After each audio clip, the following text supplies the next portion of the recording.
Hörmətli izləyicilər, kanala abunə olub like etməyi unutmayın. Günün xəbərləri təqdim edir.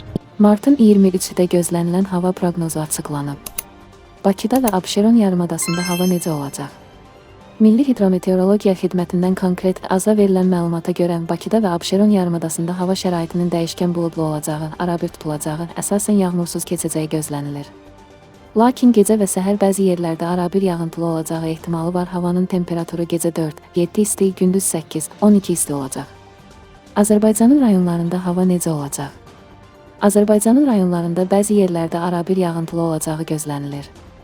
Ayrı-ayrı yerlərdə intensiv olacağı, şimşək çaxacağı, dolu düşəcəyi, bəzi dağlıq ərazilərdə qar yağacağı ehtimalı var. Havanın temperaturu gecə 2-7 isti, gündüz 9-14 isti, dağlarda gecə 3-8 şaxta, gündüz 0-3 şaxta olacaq.